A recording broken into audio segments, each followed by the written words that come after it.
10,000 teachers will march on the Capitol today demanding a change to our state's education funding. Today is the second day of teacher walkouts here in Colorado.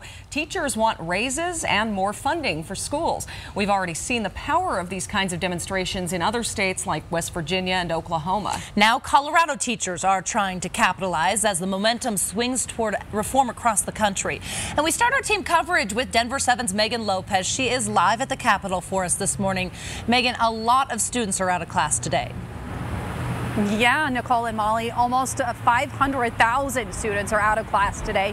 And we're expecting today to be a carbon copy of what we saw with day one of the protests yesterday, with a big rally outside in front of the Capitol, and then all those teachers to head inside and to hold a big old teach-in.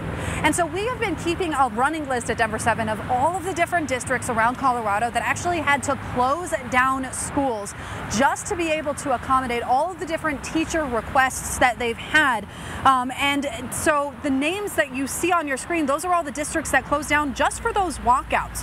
We know there are others as well that are sending representatives. There's also going to be parents and students, so a really big crowd. And to give you a different perspective, you see all these gray areas on your screen? Those are all of the areas that are being affected by your walkouts. So Republican lawmakers have been saying they're giving more money to schools than ever, and they're wondering how it's being spent. And one teacher I spoke with actually agreed.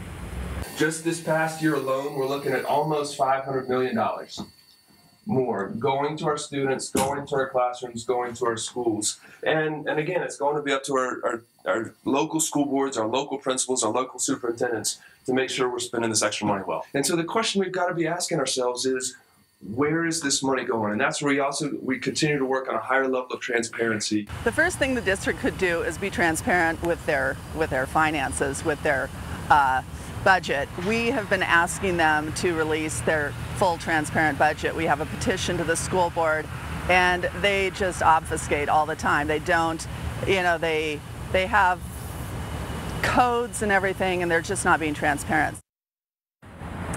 So obviously today, it's not just about teacher pay. It's about school funding. It's about reforms to that para pension system. And yes, it's about transparency in the districts. I'm live in front of the Colorado State Capitol. Megan Lopez, Denver 7.